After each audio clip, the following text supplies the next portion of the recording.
Hello, everybody. Welcome to part two of General Muscles here in lab. Oh, wait, I think I'm hiding. All right. Hello, everybody. What we're going to do is go over muscle structure, look at some shapes and classification, and kind of just go on from there. So the first thing that we're going to cover is this image right here.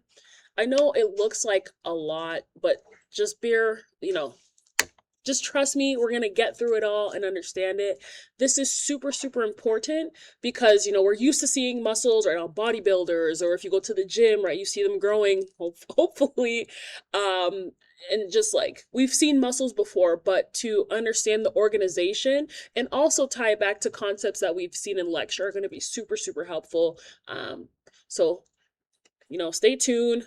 A lot of students ignore this part and you see it on the practical because I did and I forgot this part. So just make sure you watch this at least a couple of times. And so what we'll do is we'll use this picture to kind of, you know, characterize what we're seeing, and we'll be using these terms as a guideline for following this picture. And so the first thing that what we're gonna do is work our way from the bottom of the slide up. So that way we go into like all the microscopic terms that we're not able to see and work our way up to things that we actually can see. So yeah, here we go. So the first thing that we're going to cover is the muscle fiber, right? Which is the functional unit of muscle, right? The skeletal muscle cell. And just note here, right? This says skeletal muscle. We've done histo at this point. So just remember, it is not smooth or cardiac muscle. It's going to be skeletal muscle in this picture here. Um, and so, right, you guys will see terms, I'm sure, soon, like myosin, actin, thin and thick filaments, right? All of that kind of those underlying things that you talk about in lab and that I've long since forgotten. That's what's going to be the first thing that we're covering. And so I'll draw some lines around. So this is our muscle fiber here, right? We see kind of those striations, and even some line, A line, either an A line or H line. I don't remember. I do not remember. Um, but we see that here, right? So all of that stuff from lecture, it's coming back to haunt you here with muscle fibers. From there, we're going to move up towards the endomysium. And what this is loose connective tissue. It is actually areolar tissue, going back to histo, that surrounds each muscle fiber. And whenever you see like kind of loose tissue or tissues with holes or, whatever, your first kind of thought process should be, okay, what is filling in those holes? What is being allowed to kind of weave in between all of that loose tissue? And so in this case, it's going to be blood capillaries and nerves. And going back to lecture, like I know you all have exhaustively covered just how much energy muscles need, right? So these blood capillaries are constantly bringing in oxygen, glucose, all of that kind of stuff, and filtering out carbon dioxide and all other waste products. And so I'm actually going to zoom in just a little bit. Can I zoom in here? Okay. Oh my goodness, that's crazy. Can I like? Oh goodness. Okay, hold on. I'm gonna get out of here. I'm just gonna draw in here. So let's do it like this. All right, sweet. And so we can see that endomysium right here, kind of that gooey mess around each circular muscle fiber. We can even see it here, kind of all that yellow just around the muscle fibers. I know I'm not drawing very well, but you guys get the gist, I'm sure. You all are very, very, very smart. So you get it. And so, right, that's just going to be like a gooey kind of layer around the muscle fibers to provide nutrients. Working our way up, now we have fascicles, which is a bundle of muscle fibers. And now finally, we have something that we can see right through a gross view, right, the kind of visible to the naked eye. And so let me circle the fascicle. So here's like a small one here, right? When we look at this picture right here, right, any kind of circular bundle of muscle fibers, right? So, these little red circles are muscle fibers surrounded by the endomysium and the fascicle is going to be that bundle of muscle fibers. Here it is again. And so from there, especially if you eat meat, so like chicken, steak, all that kind of stuff, I think steak is a good example. So when you're like cutting into it, sometimes you see those kind of grain, especially if you're using a dull knife, which I encourage you, do not use a dull knife because it's gonna come back to bite you. Don't get cut on a dull knife. But if you are, right, you're like hacking and sawing, and then you stop and you take a breath and you're like, oh my gosh, maybe I'll just order a DoorDash or something. All of those like frays of meat that you see are fascicles, right? And so now we can see things from our own view, which is going to be super helpful and very cool. From there, we have the paramycium, which is going to help organize all of those bundles into something that actually makes sense and is organized. And so here, I just want to note, right, the fascicle itself is just that kind of those muscle fibers, right, all of those thin and thick filament bundles. But the paramycium is the membrane that helps keep it together, right? And so just note, right, like for example, I'll use like a bale of hay or something, right? The bale of hay, all of that hay, like those separate grass strands are all going to come together eventually to make that bundle of hay. And so that those grass strands are the fascicles, right? That bundle of muscle fibers that's coming together. But the actual like string or tape or whatever you use to like actually like hold that bale of hay together, that's the paramycium. And so both of those are crucial to making a fascicle, but the paramycium is the actual like, casing around that structure. So what I circled is a fascicle, right? That thing in blue is a fascicle, and the paramycium is the actual like casing around the fascicle. See.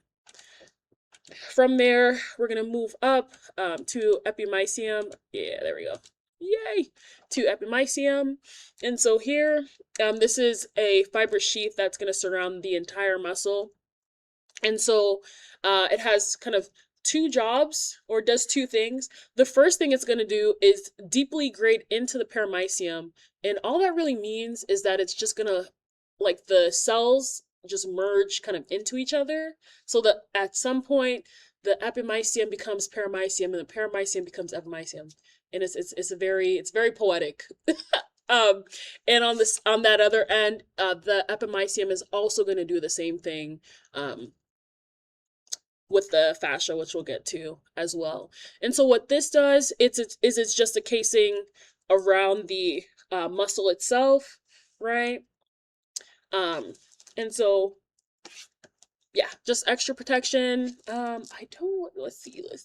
Right. And so when we draw it on here, it's going to be this kind of like outer lying layer sitting directly on top of the muscle, right? Holding onto all of those, all the fascicles in a muscle, as well as like here, we see that kind of like pinkish layer, just that kind of, I think of it like a sausage casing almost, right? It's holding all of the inner goods inside the actual sausage. That's the epimycium. And I believe it's dense irregular tissue. All right, don't quote me, don't quote me. And then kind of working our way up to the most superficial layer here, we have the fascia. Oh, let me hide myself. All right, I'm gone. I'm gone. Which is a sheet of connective tissue. I believe it is also dense irregular as well.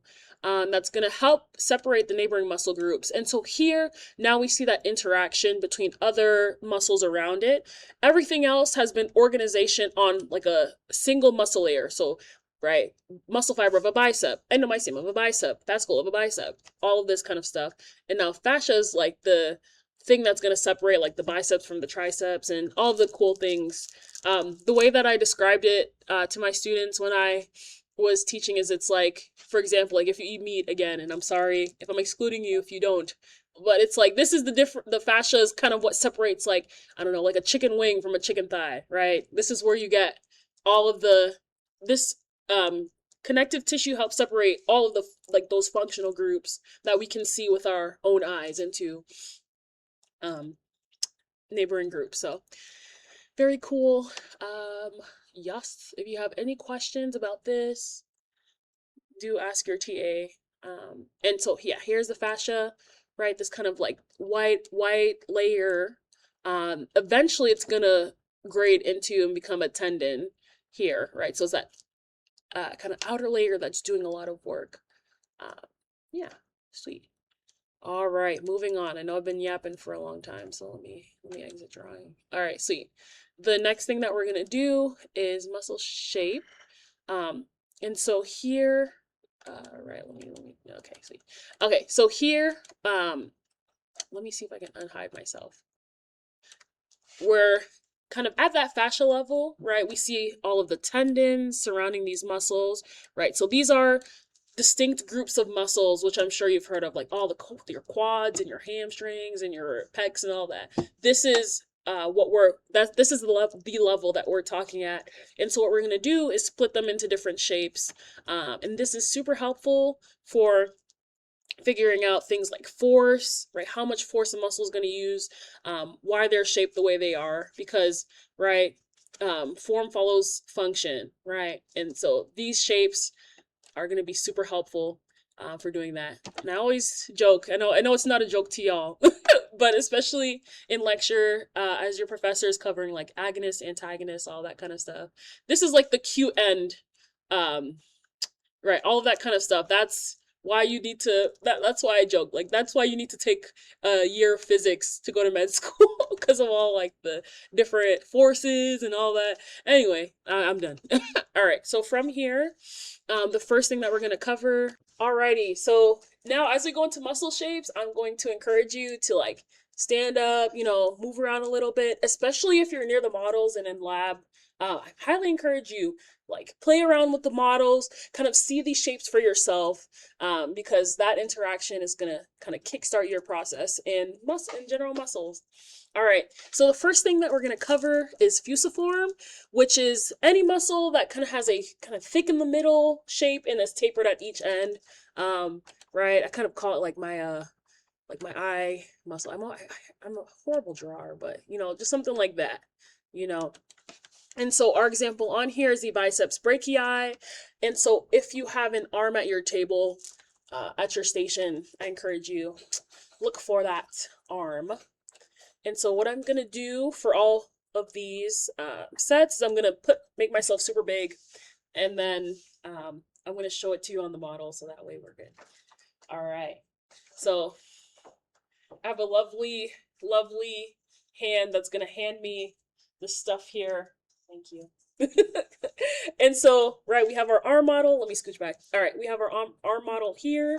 And so what we're looking for, okay, yes. I'm sure you guys see the deltoid right here. We're going to twist that bad boy just a little bit towards this kind of anterior side. And this muscle group, you can pull out the deltoid. Oh, thank you. And so that muscle that was like kind of covered by the deltoid and that you couldn't pull off, now you can. Woo! And this right here is the biceps brachii. And so now we can see that fusiform shape, right? That kind of fat belly, and it's going to taper off on either end. So fat belly tapers off on either end. I'm sure why did I say I'm sure of? I know that there are other examples throughout the body, but this is a good starting point, that biceps brachii.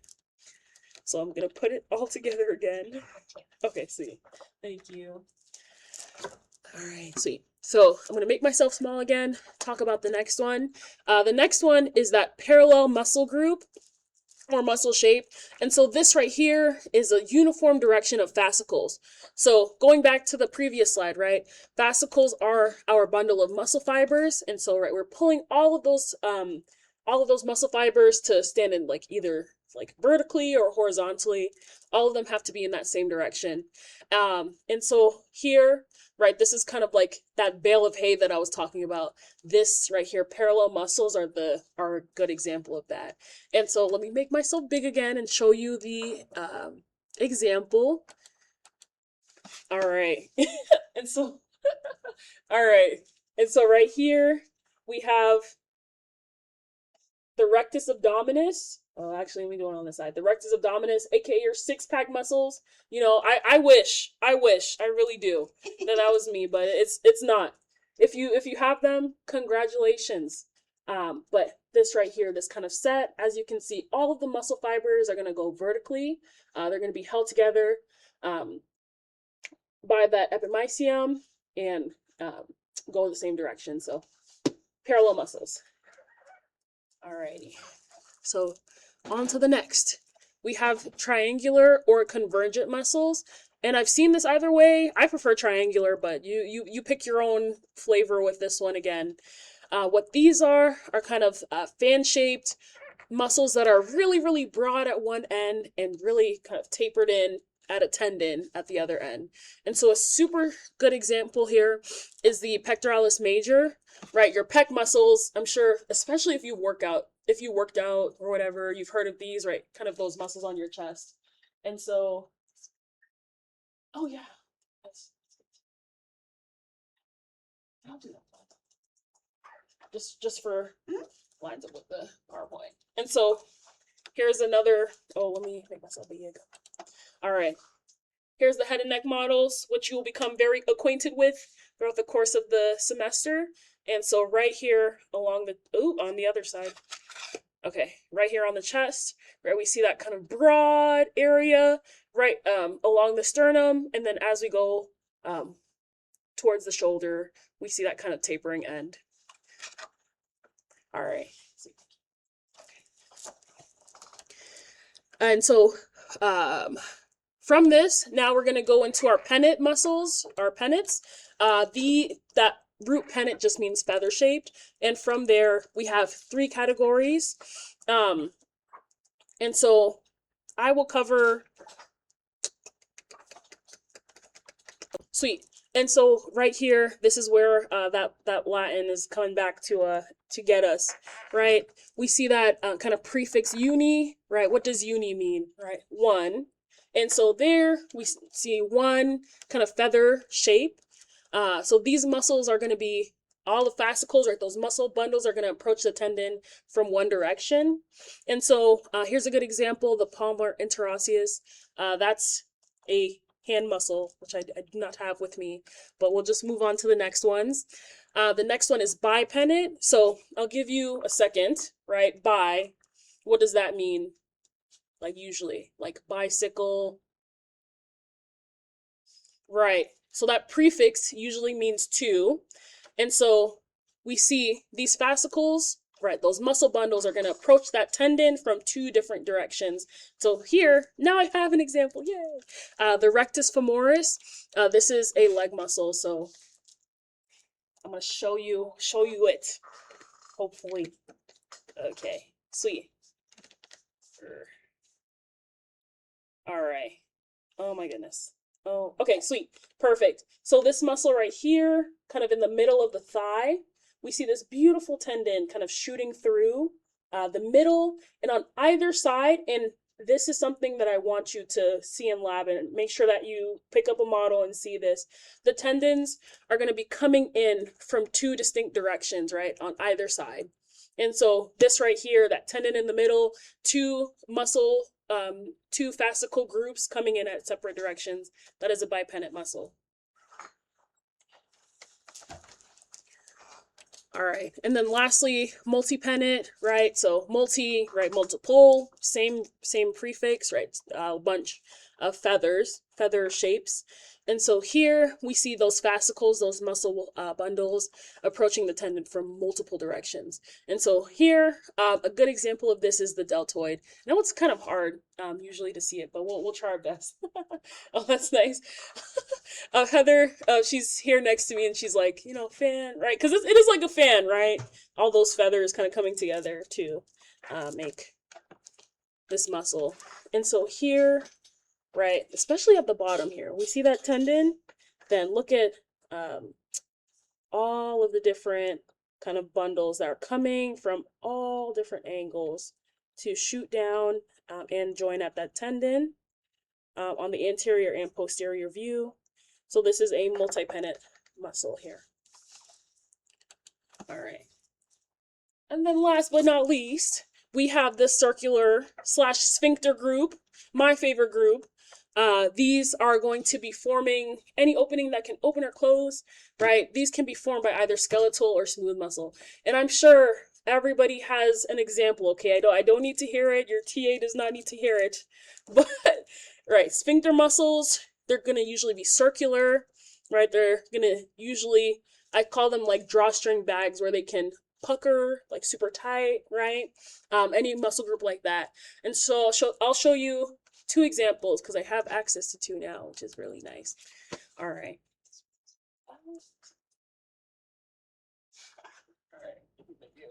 And so the first one I'm going to show you, this is the nice TA, the TA model. If your TA is nice, I'm sure they'll show it to you, but if not, you'll have to use the one at your table.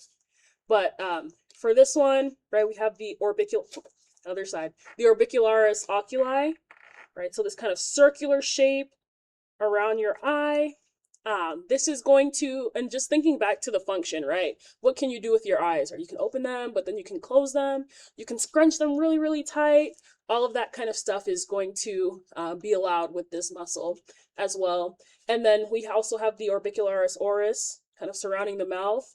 And same concept, circular sphincter muscle.